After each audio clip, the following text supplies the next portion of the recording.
Hello gorgeous people, how are you all doing today? I hope you are well. I'm pretty good. I think that flu has finally flown. But I am having a bit of a sit down today because I had a good go at the kitchen yesterday. I'm going to show you the kitchen, of course I am, because I'm sure some of you are like me, just want to have a nosy. Where's it at? On the home straight. Yeah, I had a really kind of good go at it yesterday, but it means that today everything aches. Honestly, these last couple of weeks, my sort of shoulders, upper body's had such a workout, and now I'm like, oh, that hurts. So from where I was rollering the ceiling, you know, you've got the roller up there, you need to put a bit of pressure on it to get good contact. Oh! So yeah, I thought, okay, every joint aches and every muscle aches, so instead today I'm going to do some, I've got a list, I can't remember what's on my list, but I'm going to do some smaller jobs. Over the last couple of weeks, I was mentioning this on Facebook the other day, that I've had on the go, I've had two lists. One is big jobs, one is little jobs. So the big jobs, obviously it's like, you know, sand the floor, sand the butcher's block, put the undercoat on the walls and ceiling, undercoat the skirting boards and door, etc, etc. And then I've had this other list of lots of, so many little jobs. I mean, some of them are, you know, a 10-minute job. And it's great having those two lists, because what it means is, you know, if like yesterday I was painting for about, in the end it was about 6.5 hours. Honestly, I'm so slow. But, so I finished that, I came and sat down, I sat for about an hour really doing nothing much. I did a bit of reading, I wrote a letter, but just really chill out for a minute, well, an hour, and then I can look at my list of little jobs and think, okay, what have I got the energy for? Which of those jobs is a sitting down job? Because some of the little jobs are stand-up jobs. So I might think, well, I'm not going to tackle that today because I've been stood up all day. Anyway, you get the idea. So I will tackle my little jobs list today. So I just thought, I've got some props, catch you up with a few things. Excuse me while I have a glug.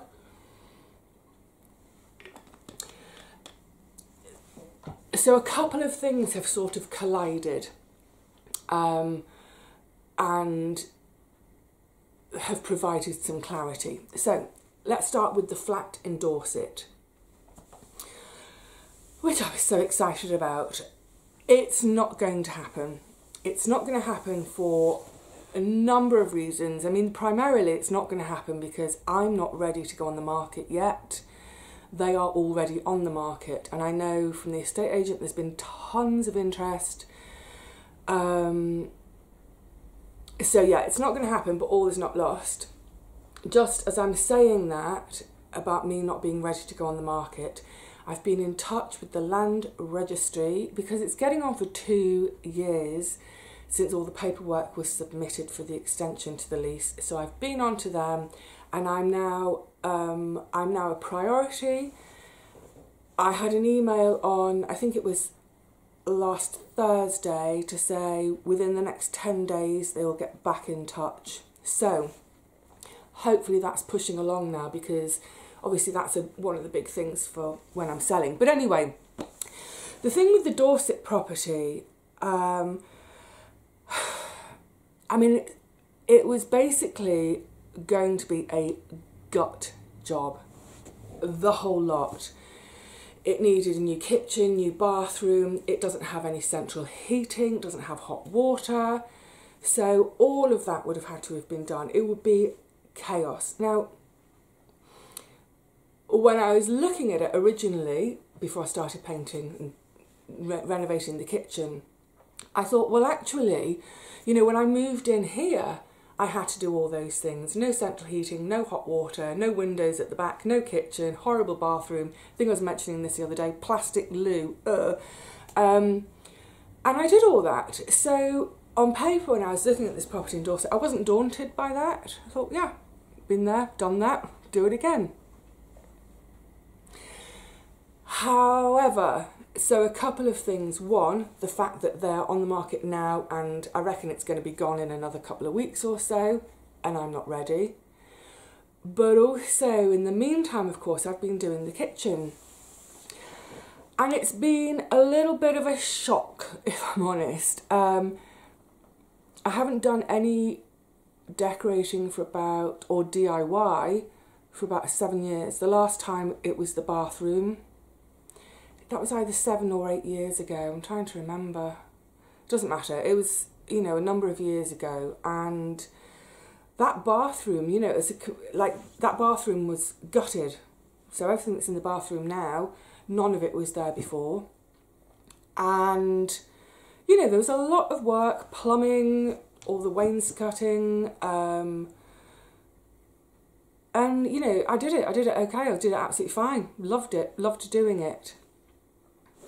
Doing the kitchen now, the reason I say it's a shock is because, and this isn't a pity party, it's just okay, let's be realistic. There's been a lot of degeneration. I'm a degenerate. There's been a lot of degeneration in the last 7 years. So, and even things like that I haven't really covered before, but arthritis in both wrists, because I broke both my wrists. Arthritis in this elbow. This elbow has been broken. It's been dislocated. So, you know, there's a lot of joints that aren't really up to scratch. I just want to say as well, because I have broken a lot of bones. I've broken 3 ribs it was 2015, I can remember it. I know exactly what I was doing. I've broken pretty much every single toe, and more than once. I don't have brittle bones. I don't have an issue with my bones per se. Any bone put under force will break. So no matter how strong you are, how strong and healthy your bones are, and mine are strong and healthy, you put them under enough force, they will break. My issue is I'm dyspraxic. I can walk in a straight line on a completely flat, smooth surface and I can fall over. It just happens. So I broke my elbow. I broke because coming down a hill quite fast on my bicycle, I came off. Road rash all up my left side and a broken arm. I was doing my finals at uni first time round. I was 20. I can remember it as if it was yesterday. And then the dislocation was 2010, I think. I was a student nurse. I'd been sent to a hospital like miles away. It was winter. From the hospital, I used to have to take a bus to a train station and then a train back to my hood. And there are only 2 trains an hour. And it was about sort of 9:30 at night. I was so tired. I just wanted to get home. I was on the bus and I was looking at my watch thinking, that train, because the last thing I want to do is wait half an hour for the next train in the freezing, it was bitterly cold. So I got off the bus and I legged it to the station and found a tiny patch of ice, the tiniest patch of ice. I found it, went flying, went down onto my left arm, all my weight on it. That bone came out up here, it was sticking out up here. Anyway, how did I get onto my bones? So aching joints. So doing the kitchen in the last couple of weeks, like I said, it's been a bit of a shock because I found it so much harder to do and to manage than I did when I did the bathroom 7 years ago. You know, even getting up and down the step ladder. On the step ladder, the steps are, say, that far apart, whereas on your staircase, they're that far apart. Just that little bit extra, I found it really difficult. It's pathetic, you know. It's frustrating, it's annoying, but again, it's one of these life lessons of my body has changed, it's degenerating, I have to adapt, I have to, you know, not fight it, say, okay, this is how it is, how can I adapt? How can I work? How can I do the things I want to do, but without, you know, either putting myself in pain or in jeopardy by, you know, not being stable? How can I work so that, say, the following day I'm not in so much pain that I can't do anything? I mean, this this is muscles. This is muscle pain. It's not really my joints. So having had this experience in the last couple of weeks, you know what? Great. It's like I said, it's about clarity, isn't it? So it's made me think, how much of a project do I want my next home to be? That's the big one. Do I really want to be taking on a gut job? Part of me says, yeah, of course I do, yeah, because, you know, that's how you find a property cheap enough. Now the thing is, if it's a doer-upper and it's cheap enough, that changes the equation, because then I can pay someone to do the work, which, you know, in the past I was like, I'm not paying someone to do the work, I'll do it myself. Blimmin' heck, do it all myself, do it all on my own. Perfectly capable. I'm a capable lass. That's my mindset, but my body is different. So yeah, if it's cheap enough for me to do it, for me to get all the work done, but have the work done by someone else, then yeah, I'll certainly look at a doer-upper. But if the margin with the money is tight, I would say no. If I can't afford to get it done up by someone else, I'm not going to do it myself. I'm not going to put myself through that.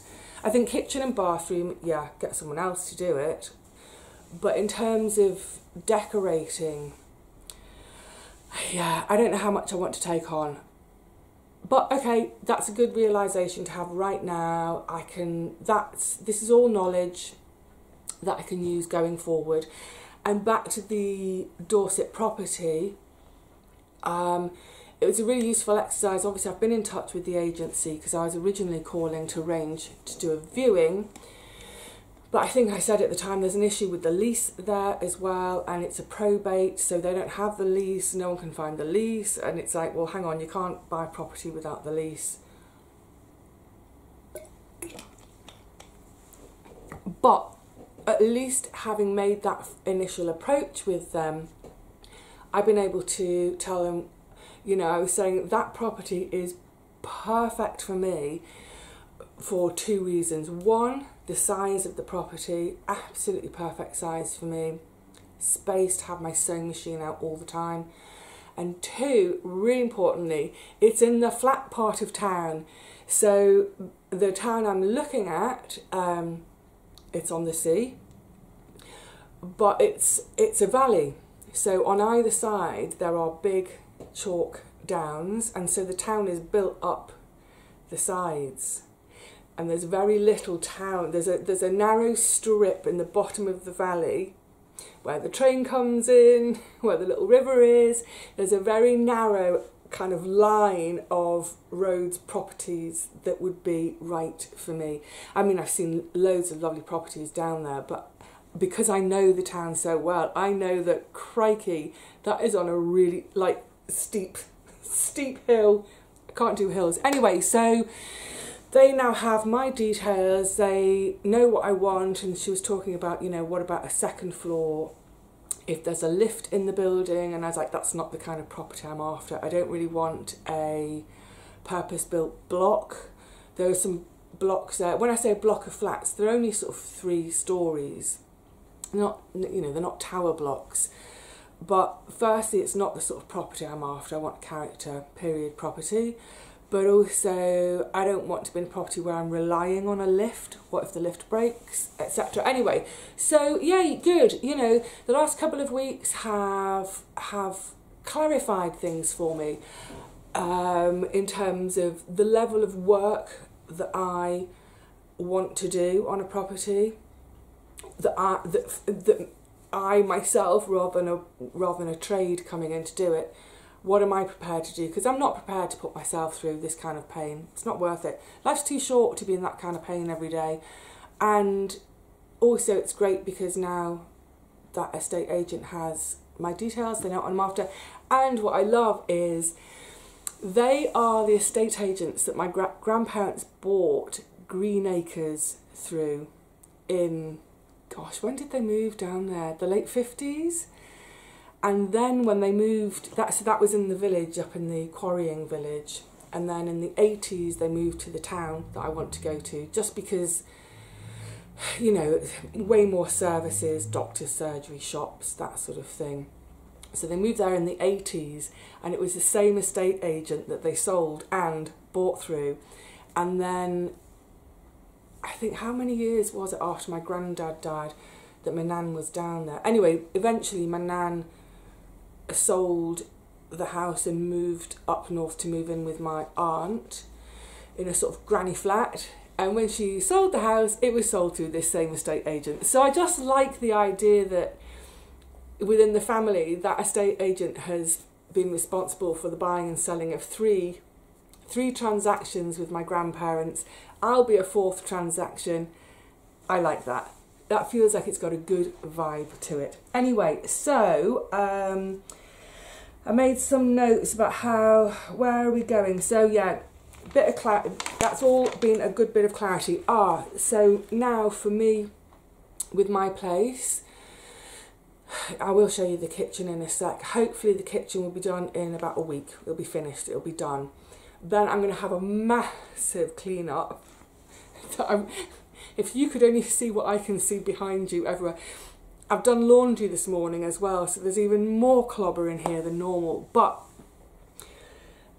despite best efforts, you know, of keeping the kitchen door covered when I was sanding, I've got a load of dust in here. Actually, you can't see it. I've put my initials over there in the dust. It's so filthy. So yeah, a really, really thorough clean. A tidy. And much as I was talking about for the kitchen, about paring things down a little bit, I will also have a bit of a mini go around. I mean, I don't have clutter to get rid of, but just make sure everything's really tidy, the least amount of stuff hanging around, what have you. Because then what I'm planning to do, it'll probably be towards the end of April. I've got other stuff going on as well. I'm going to invite, I think it's going to be either 4 or 5 estate agents. I'm going to get them to come round, give me a valuation, and also talk me through, you know, their fees, all of that kind of stuff. And then from that point, I can decide which estate agent I want to go with.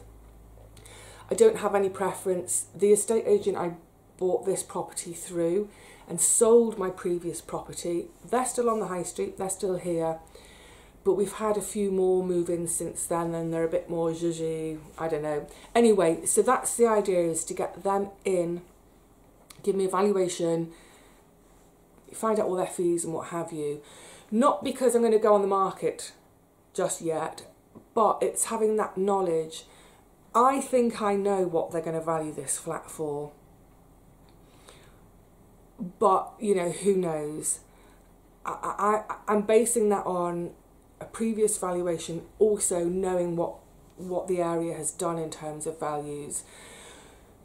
So once I've got mine valued, I will then have a really, really clear idea of what I can buy going forward. So that will be a good job to get done, to get them all in here. But yeah, I think it's going to take me probably the best part of a day to really thoroughly clear up. Also, the second of my freezers, remember I've got my built-in freezer, and then I had 2 extra freezers in the kitchen because I was producing so much food in the garden and preserving it. So one of them, if you remember, I donated, that was collected. The last one is sitting here. This comes on to the props as well. So the last one is still sitting in the living room. I'm not going to put it back in the kitchen. I am going to get rid of it, and I'm going to do it now-ish. Likewise, we'll talk about that when I come to staging the kitchen, other things I've done with the kitchen. So at the moment, the one that's sitting in here has a drawer. It's pretty much one drawer that's still filled. It's quite a deep drawer. It's full of beans. Absolutely, I'm full of beans! Yay! Actually, I have got a few more beans in me today than I've had for the last 2 weeks. Thank goodness. I don't like being under the weather. It doesn't feel like me. Anyway, yeah. So it's full of beans, and there are more beans in there than I can eat in the next couple of weeks, and I don't want to chuck them out, obviously. So the one in the kitchen, the built-in one, has about half a drawer for it. About half of them would fit into the kitchen one. However, in the kitchen one, I've got 2 drawers which are all tomatoes. Now, let me get back to my notes. I don't want to forget anything. What does that say? Oh yeah, I know, that's for the end. So this comes kind of back to the joints. It all feeds into everything else. It's coming back to the joints issue and how difficult I found doing the kitchen, doing this DIY and decorating this time round. And frankly, over this whole winter, all of my joints have been really the worst they've ever been. So yeah, we all know about my knees, but you know, my ankles, my hips, elbows, wrists. The only joints that don't hurt me are my shoulders, thank God. Oh, that's muscular. Although if my muscles weren't so, honestly, it feels like I've been to the gym and I've been bench pressing 100k. Yeah, my shoulders are fine, but all the other joints are always angry. At their best, they're really quite sore, and at their worst, they're agony. So, you know, look, I've been getting fed up with it, utterly fed up with it, because I don't want to be inactive. I've always been an active person. So, and I've talked about this before, I've tried all sorts over the years. I'm not asking for ideas, by the way, just get bombarded, but, you know, I've tried the glucosamine, turmeric, magnesium, I've been trying the MSM, no difference. And about 3 years ago, I think it was the winter that then led into the spring when the pandemic started, I cut out tomatoes and potatoes for, I think in the end it was like 8 or 9 months. So we're coming back to that nightshade family thing. I don't eat aubergines because I can't grow them. But yeah, I cut all those things out. Did it make a difference? Oh, I don't know. I don't think it really made much of a difference. However, stupid idiot that I am, I hadn't thought about other members of that family, because when people talk about the nightshade family, we think of tomatoes, potatoes and aubergines. But I was still eating sweet peppers, you know, bell peppers. I'm doing that as if I've got one in my hand. Imagine a little red bell pepper there. I was still eating sweet peppers, and still I was using in my cooking chili and paprika. It's all the same family. So I thought it's worth a go just to make some dietary changes again. I'm going to look at my whole diet, literally everything I eat. I'm going to do some reading, a bit of research, but I'm going to start with the nightshade family, cut them out again, but this time make sure I cut out paprika, chili, bell peppers, all those ones I hadn't thought about. And also, so that's going to help me, because I'm going to donate my the tomatoes I've got in the freezer. I'll have to work it out so that when whoever's going to get them can either put them straight into their freezer or is going to be using them. Anyway, so I'm going to donate my tomatoes. Then I'll have room for my beans. Now, talking of beans, mostly when I have beans, I mean, I probably, I don't know, 90% of the time maybe, I have them in a tomato base. So how am I going to have my beans? Oh, just to say as well on the subject of beans, pulses in general, I do love them. Excuse me. I absolutely adore beans and pulses, which is quite useful considering I'm vegetarian. Makes me wonder which came first, my love of beans or being a veggie. My love of beans. Yeah, with the kitchen, I have been using it until just the last couple of days when I've been doing the painting, because literally everything is covered. The kitchen is entombed in plastic drip sheets. It's just gotten a bit like much of a faff to take it all off, carry all my pots and pans in there, my chopping board and then bring it all out again at the end of cooking session and cover everything back. So last night for supper, dead easy. Some people may turn their nose up at this, but very simply, I took a tin of chickpeas out of the cupboard, drained them, chucked some olive oil on, squeezed a lemon on them, whisk that up a bit, not whisk it up, you know, toss it around a bit in that, and that's what I had for my supper. I had chickpeas in olive oil and lemon juice, and it was, I just salivated again at the thought of it. It was gorgeous. I mean, it's ridiculously simple, no cooking. It's a great kind of on the hoof meal when I can't really be cooking at this stage in the kitchen. So back to the beans in a tomatoey base. So yeah, if I'm going to cut tomatoes out, how am I going to do my beans? Well, I can do like I just said with the chickpeas. I do make a bean and rice salad. That is a real firm favourite. I haven't had it for ages. I haven't really been cooking much rice. I'm looking over there because all my dry produce, it's sitting there. Oh, and hang on a sec, talking of which, you know, I was saying about doing little jobs, or on my little jobs list, one of the little jobs was to get all the vintage Kilner jars cleaned and sparkling, so they're now all filled up with all my lovely dried produce, so they're gorgeous on the shelf for staging. And all the empty jars, they're down there waiting to be washed and stored again. Fab. I'm actually really looking forward to getting back in the kitchen and getting back to sort of cooking and experimenting. So coming back to the pulses thing, a new book. Partly because I need to find other ways, need to find other ways to have my beans other than in a tomato base. But also because, and I'm sure all of us do this, don't we? We kind of get into a sort of a routine. Is it a routine? We have our kind of set meals that we make over and over again, don't we? We all do, I'm sure.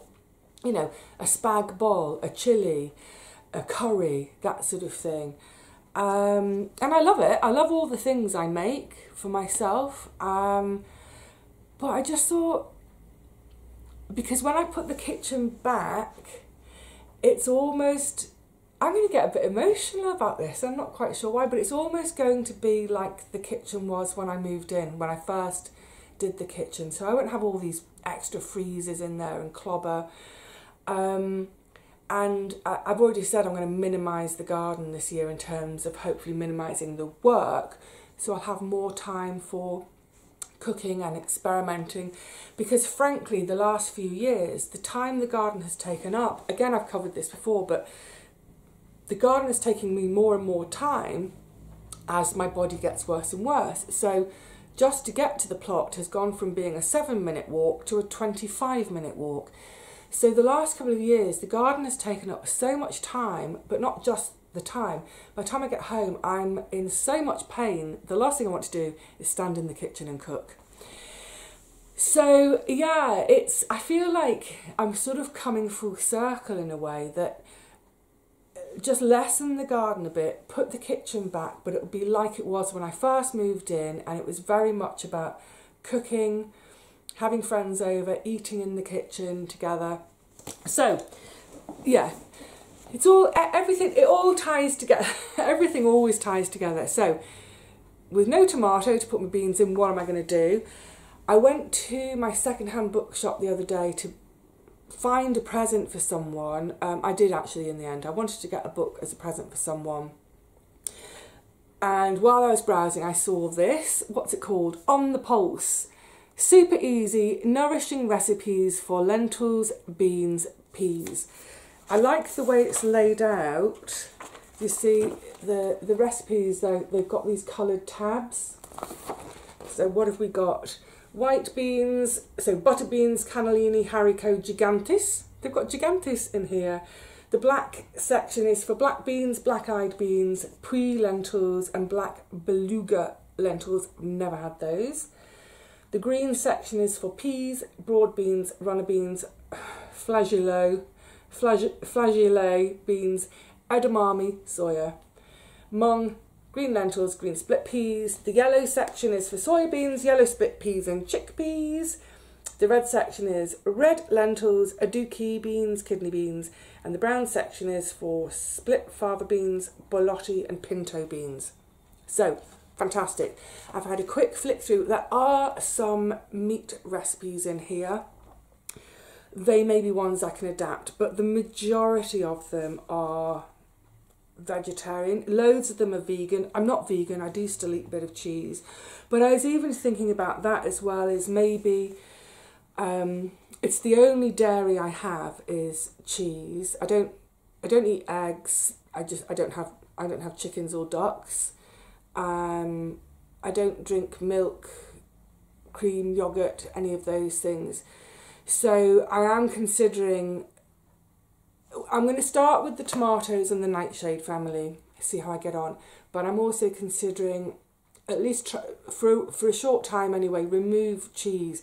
Is that giving me an inflammatory response? We'll see. Anyway, so I'm really looking forward to trying some new recipes. And obviously, if I try something and it's yummy, I'll share it with you. I mean, they look gorgeous. I was flicking through this late last night and getting a bit about it. So yeah, really looking forward to trying some new recipes. Looking forward to playing in my kitchen again. Not in terms of, again, because it's been 2 weeks, but again in terms of, yeah, that lifestyle I had, you know, even 5 or 6 years ago, before this started making me slower. Also, in my props, it's heavy. Oh my goodness, hang on, let me turn this way a bit. This,